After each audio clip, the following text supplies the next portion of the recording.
할렐루야. 주 예수님 은혜 안에서 평안하셨습니까? 계속해서요. 성경과 한국의 고대사와 성경에 비추어서 말씀을 드리고 있는데요. 이 시간엔 환웅 배달의 동이족입니다. 동이족과 성경과의 연결을 어떤 의미가 있는지를 말씀을 통해서 살펴보겠습니다. 먼저 구약성경 창세기 9장 7절에서 19절인데요. 너희는 생육하고 번성하며 땅에 가득하여 그 중에서 번성하라 하셨더라. 하나님이 노아와 그와 함께한 아들들에게 말씀하여 이르시되 내가 너의 언약을 너희와 너희 후손과 너희와 함께한 모든 생물 곧 너희와 함께한 새와 가축과 땅의 모든 생물에게 세우리니 방주에서 나오는 모든 것 곧 땅의 모든 짐승에게니라. 내가 너희와 언약을 세우리니 다시는 모든 생물을 홍수로 멸하지 아니할 것이라.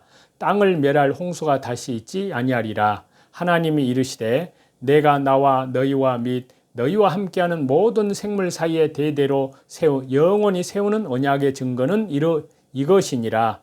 내가 내 무지개를 구름 속에 두었나니 이것이 나와 세상 사이의 언약의 증거니라. 내가 구름으로 땅을 덮을 때 무지개가 구름 속에 나타나면 내가 나와 너희와 및 육체를 가진 모든 생물 사이에 내 언약을 기억하리니 다시는 물이 모든 육체를 멸하는 홍수가 되지 아니할지라. 무지개가 구름 사이에 있으리니 내가 보고 나 하나님과 모든 육체를 가진 땅의 모든 생물 사이에 영원한 언약을 기억하리라. 하나님이 노아에게 또 이르시되 내가 나와 땅에 있는 모든 생물 사이에 세운 언약의 증거가 이것이라 하셨더라. 방주에서 나온 노아의 아들들은 셈과 함과 야벳이며 함은 가나안의 아버지라. 노아의 이 세 아들로부터 사람들이 온 땅에 퍼지니라. 아멘. 자, 여기 본문의 말씀을 보면요. 전체 내용이 무지개 언약에 초점을 맞추고 있는데요. 자, 하나님께서 노아의 가족을 축복하십니다. 7절에 보시면 생육하고 번성하라 하십니다. 그리고 하나님께서 언약을 맺는 대상을 밝히시는데요. 8절에서 10절을 보시면 노아 가족과 후손 및 땅의 모든 짐승들과 언약을 맺으시는 그런 내용이고요. 그리고 11절에 보시면 하나님께서 노아 가족과 맺은 언약 내용을 밝히십니다. 그 내용은 홍수로 다시 심판하지 않으신다 하십니다. 그리고 12절에서 13절을 보시면 언약의 증거를 주십니다. 언약의 증거로 무지개를 구름 속에 두시는데요.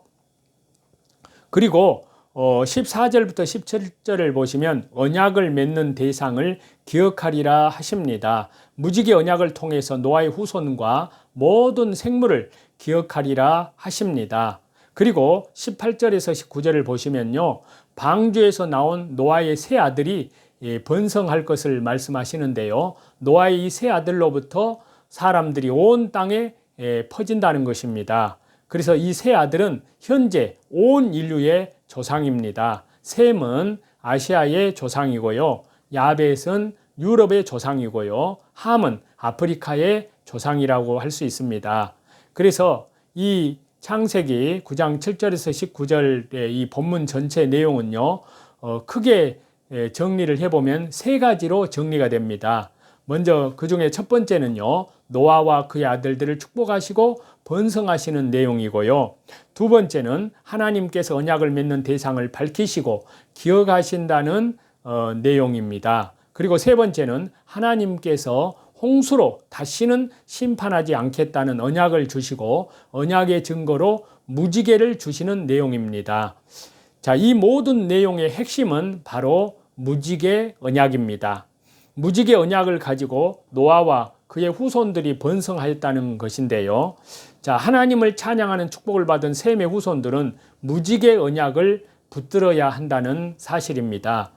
신앙은 오로지, 믿음은 오로지 언약, 말씀을 붙들므로 지킬 수가 있습니다. 그래서 창세기 9장 26절에요. 또 이르되 셈의 하나님 여호와를 찬송하리로다. 라고 말씀합니다. 노아의 아들들 중에서 하나님을 찬양하는 축복을 받은 아들은 셈이었습니다. 그렇다면요, 그들이 무엇을 가지고 하나님을 찬양하는 축복을 지켰을까요?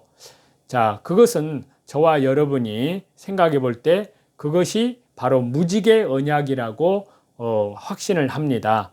하나님께서 주신 언약을 붙들지 않고서는 아무리 하나님의 축복을 받았어도 이를 간직할 수 없습니다. 셈, 그리고 셈의 후손도 마찬가지입니다. 셈의 후손들은요, 반드시 무지개 언약을 붙들어야 하는데요. 그러면 하나님을 찬양하는 민족, 우리 민족이 어떻게 무지개 언약 신앙과 연결이 되었을까요? 이것을 함께 조금 살펴보고자 합니다. 자, 동이족이란 말은요, 큰 활을 가진 민족이란 그런 뜻이 있습니다. 하늘의 활, 천궁으로 일컫는 무지개와 분명한 관련을 가집니다. 자, 동이는 동쪽에서 무지개 언약을 붙들고 사는 사람으로 해석을 해야 한다는 사실인데요. 자, 동이족이라는 것은 문자적으로 보면요, 동쪽으로 이주한 큰 활을 가진 민족이란 그런 의미입니다. 이와 관련해서 매우 중요한 사실이 있는데요. 바로 세상에서 가장 큰 활 모양의 형상이 바로 무지개라는 사실입니다. 그렇기 때문에요, 동이족이란 말은 무지개와 깊은 관련이 있습니다. 즉, 셈이 하나님 찬양의 축복을 간직하고자 반드시 기억해야 하는 무지개 언약과 깊은 관련이 있습니다. 이러한 동의의 이의 의미와 관련해서요, 동덕여대 박용숙 교수님은 이렇게 그 의미를 부여하였는데요. 첫 번째, 신앙심을 활에 비유하는 것입니다. 그리고 두 번째는 우주의 원리를 설명하는 것이라고 했고요. 세 번째는 심오한 종교적 원리를 계승해가는 민족의 의미가 담겨진 것이다 라고 그렇게 박용숙 교수의 해석도 같은 맥락에서 이해가 됩니다. 자, 동이족이 단순히 중국보다 열등한 소위 오랑캐 민족을 말하는 것이 아니라 하나님 신앙, 특히 노아가 홍수 후에 받은 무지개 언약을 간직한 민족임을 알게 해줍니다. 과거에 환인 환국부터 이어온 하나님 신앙을 동이족, 즉 환웅 환국이 계승하였고요. 다른 이들도 이를 알았기 때문에 환웅 배달국을 가리켜서 무지개 언약을 소유한 동이족이라고 칭하였다는 것을 보여준다 할 수 있습니다. 그래서요, 이번에는 지난번에 말씀드린 한국 교회와 세계 교회의 모습을 현 실태를 좀 안타깝게 말씀을 드렸는데요. 이제는 그래서 한국 교회, 세계 교회가 이제는 깨어 일어나야 됩니다. 그래서 아직 우리에게는 기회가 있는데요. 주 예수님께서 은혜의 문과 구원의 문을 닫지 않으셨습니다. 보라, 지금은 은혜 받을 만한 때요, 보라 구원의 날이로다 라는 말씀이 유효한 시대입니다. 그러나 인간 정부 시대의 끝이 보이는 시대이기도 하는데요. 이는 은혜와 구원의 역사가 곧 마무리됨을 말한다고 할 수 있는데요. 은혜와 구원의 문이 닫히면 심판의 시대로 갑니다. 심판의 시대는 은혜와 구원, 그리고 회개의 기간이 아니라 심판을 내리는 시대이기 때문에 주님께로 그때는 돌아오지 못합니다. 자, 앞으로 교회가 깨어날 수 있는 시간이 10년도 채 남지 않은 것으로 그렇게 보이는데요. 성경과 유엔, 어젠다 2030이 일치할 수는 없지만 유엔 어젠다 2030의 무서운 시대는 인간과 기계가 연결되는 새로운 시대로의 전환을 가져옵니다. 수많은 생명체들의 종이 변화되고 복제 가능한 시대가 됩니다. 인간의 영생을 가늠하는 시대가 되는데요. 하나님께서 주신 원래 인간의 정체성은 완전히 사라지고요. 새로운 인간의 정체성으로 인간들은 살아가게 된다는 사실인데요. 지금까지 믿어온 그 종교들이 모두 전멸되는 시대가 되고요. 인간이 새로운 세상을 만들고 새로운 종과 새로운 인간을 만드는 인간 자신이 신이라고 부르는 신의 시대가 됩니다. 그리고 새로운 시대의 새로운 종교로 대체되면서 모든 종교들이 통폐합되는 종교 통합의 시대가 된다는 것입니다. 타 종교들은 시대의 변화에 따라 카멜리온처럼 변화가 가능합니다. 그들의 교리가 그렇기 때문인데요. 그러나 성경, 이 기독교는 절대로 그렇지 못합니다. 우리 기독교의 기독교됨에 대한 절대적인 교리가 인간의 타락과 죄, 그리고 죄로부터의 구원, 유일한 구원의 길은 주 예수님, 그리스도 뿐이라는 사실입니다. 그러나 앞으로의 세상은 성경에서 가르치는 모든 것을 엎어버리는 세상이 된다는 것입니다. 천지 창조로부터 시작해서 인간의 구원, 그리고 마지막 시대의 심판이라는 모든 연결고리가 완전히 사라지는 시대가 다가온다는 것인데요. 자, 현재 인간이 발전시킨 과학이 모두 하나로 융합되면서 100년, 1000년 걸릴 일들이 불과 며칠 만에 처리가 됩니다. 인간의 유전자를 바꾸어 새로운 유전자로 대체하는 일들이 지금 버젓이 일어나고 있습니다. 아무도 죄인인 줄 모르고 죄라고 지적하지도 않습니다. 과학의 혜택으로만 보고 있습니다. 윤리적 문제를 가끔은 들고 나오지만요. 과학의 발전 앞에 윤리는, 도덕은 고개 숙여버리고 새로운 윤리가 그 자리를 차지하고 있습니다. 뭔 뚱딴지 같은 4차원의 말을 하느냐고 반문하는 그런 사람들이 있을 것입니다.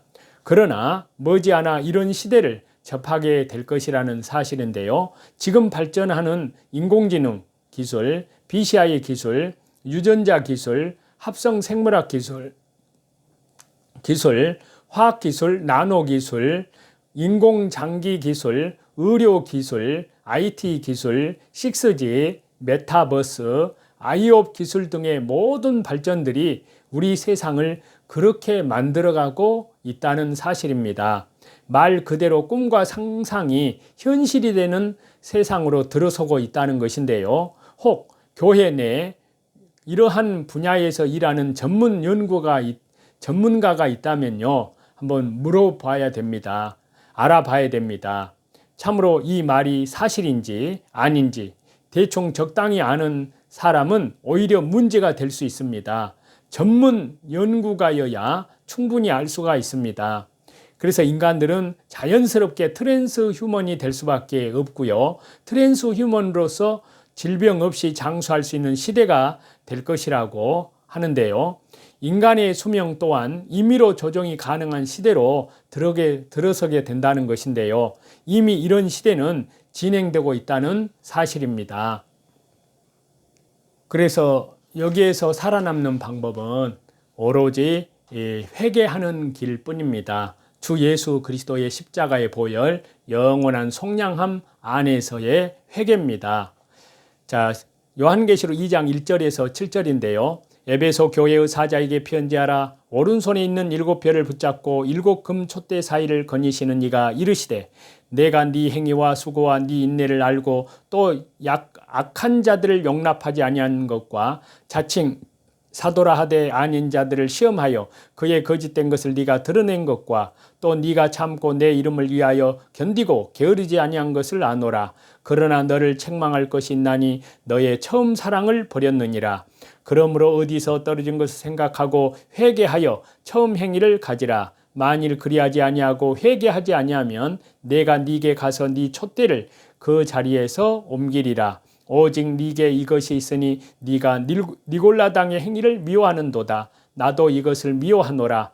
기 있는 자는 성령이 교회들에게 하시는 말씀을 들을지어다. 이기는 그에게는 내가 하나님의 낙원에 있는 생명나무의 열매를 주어 먹게 하리라. 아멘. 자, 요한계시록 2장과 3장은요. 소아시아 7교회에 보내는 메시지를 담고 있습니다. 그래서 요한계시록 1장 11절에 보시면요. 이르되 너 보는 것을 책에 써서 에베소, 서머나, 버가모, 두아디라, 사데, 빌라델비아, 라오디게아 7교회에 보내라 하시기로. 자, 7교회 가운데에서요, 서머나 교회와 빌라델비아 교회만이 책망과 경고의 메시지를 듣지 않았습니다. 나머지 5교회를 향하여 선포되는 메시지는요, 심판과 회개를 촉구하는 메시지입니다. 구약의 선지자들이 어떻게 외쳤습니까? 그들은 청중들의 죄를 지적할 뿐만이 아니라 그러한 정죄와 심판의 선포를 통해서 회개를 촉구했습니다. 즉, 하나님의 백성에 대한 심판의 메시지는 그들을 하나님께서 기뻐하시는 자리로 이끌기 위한 도구인데요. 마찬가지로 요한계시록의 5교회를 향하여 전달되는 메시지도 이러한 심판의 선포와 회개의 촉구입니다. 그래서요, 우리는 요한계시록 7교회 가운데서 서머나 교회와 빌라델비아 교회를 제외한 나머지 5교회를 중심으로 하나님의 철저한 심판과 회개를 통한 회복의 역사를 살펴보고자 합니다. 자, 요한계시록 7교회 가운데 우리가 처음 만나게 되는 교회가 바로 에베소 교회인데요. 자, 에베소 도시의 특징을 보면은 아시아 지역에서 가장 큰 도시고요. 인구가 많고요. 상업이 발달되어 있고요. 아데미 우상 신전으로 유명한 곳인데요. 자, 에베소는 아시아 지역에서 가장 큰 도시로 로마 시대에 인구가 많고 상업이 발달하여 부유한 지역으로 알려져 있습니다. 특별히 주목을 끄는 것은요, 이곳이 아데미 신전, 아데미 우상으로 유명하다는 것인데요. 그리고 아우구스도 시대부터는 이 우상의 신전이 황제 숭배의 장소로 사용되었고요. 후에는 도미티안 황제가 자신을 숭배하도록 하는 우상의 신전을 이 에베소에 건축하였습니다. 또한 이 도시는요, 사도 바울의 선교와 밀접하게 관련되는데요. AD 51년경에 사도 바울이 최초로 이 도시를 방문하였습니다. 그 내용이 사도행전 18장 19절에서 21절에 나오는데요. 에베소에 와서 저희를 거기 머물러 두고 자기는 해당에 들어가서 유대인들과 변론하니 여러 사람이 더 오래 있기를 청하되 허락지 아니하고 작별하되 하여 이르되 만일 하나님의 뜻이면 너희에게 돌아오리라 하고 배를 타고 에베소를 떠나. 자, AD 53년경에 다시 돌아와서 3년 동안 장기 체류를 하면서 회개를 선포했습니다. 그래서 사도행전 20장 19절에서 21절에 그 말씀을 하고 있는데요. 곧 모든 겸손과 눈물이며 유대인의 관계를 인하여 당한 시험을 참고 주님을 섬긴 것과 유익한 것은 무엇이든지 공중 앞에서나 각 집에서나 꺼림이 없이 너희에게 전하여 가르치고 유대인과 헬라인들에게 하나님께 대한 회개와 우리 주 예수 그리스도께 대한 믿음을 증거하는 것이라. 자, 그리고 사도 바울은 에베소에서 아시아의 다른 곳으로 제자들을 파송한 선교 전략의 요충지로 사용하기도 하였는데요. 그러면 이 에베소는 어떤 뜻을 가지고 있을까요? 에베소라는 이름은요, 동전의 양면처럼 서로 상반된 의미를 지니고 있는데요. 자, 에베소의 뜻은요, 첫 번째는 좋은 뜻으로 바랄 만한 뜻이고요. 두 번째 나쁜 뜻으로는 미끄러지다, 이런 뜻이 있습니다. 자, 첫째 바랄 만한이라는 좋은 뜻인데요. 이 의미는 에베소 교회가 역사적으로 초대 교회를 나타낸다는 것과 연관 지을 수 있습니다. 초대 교회의 모습이 얼마나 아름다웠습니까? 그래서 믿는 사람이 다 함께 있어서 사도행전 2장 44절에 보면요, 47절까지 보면요, 모든 물건을 서로 통용하고 또 재산과 소유를 팔아서 각 사람의 필요를 따라 나눠주고 날마다 마음을 같이하여 성전에 모이기를 힘쓰고 집에서 떡을 떼며 기쁨과 순전한 마음으로 음식을 먹고 하나님을 찬미하며 또 온 백성에게 칭송을 받으니 주님께서 구원받는 사람을 날마다 더하게 하셨습니다. 자, 이렇게 자신의 것들을 함께 나누며 하나님만을 찬미했던 초대교회를 예표하기에 에베소 교회는요, 바랄 만한이라는 의미와 부합합니다. 자, 두 번째, 에베소라는 말 가운데는 나쁜 뜻도 있음을 간과할 수 없는데요. 미끄러지다라는 뜻이 바로 그것인데요. 이것은 신앙이 무너진 상태를 적나라하게 보여주는 표현입니다. 처음 사랑을 잃어버리고 타락한 에베소 교회의 모습은요, 이러한 뜻이 성취된 것이라 할 수 있습니다. 그러면 에베소 교회를 통해 하나님께서 말씀하시고자 하시는 메시지는 무엇일까요? 처음과 같지 아니한 죄의 모습을 회개하라는 것입니다. 회개를 통해서 처음의 신앙을 회복할 수 있기 때문에 회개는 신앙생활에서 가장 중요합니다. 모든 신앙생활의 출발점은 주 예수 그리스도의 십자가의 보혈, 영원한 속량함 안에서 회개입니다. 회개하면 하나님께서는 모든 죄를 용서해 주십니다. 따라서 회개는 결코 부끄러운 것이 아니요 오히려 천국 백성이 누려야 할 아름다운 권리인 것입니다. 자, 이제 에베소 교회를 통해서 회개의 깊은 의미를 다음에 말씀을 드리고자 합니다. 하나님의 은혜 가운데 오늘도 말씀 중심으로, 기도 중심으로, 예배 중심으로, 또한 전도 중심으로요, 하나님 나라의 신실한 백성들로 살아가시는 저와 여러분이 되시기를 우리 주 예수 그리스도 이름으로 간절히 축원합니다. 찬송 드리시겠습니다.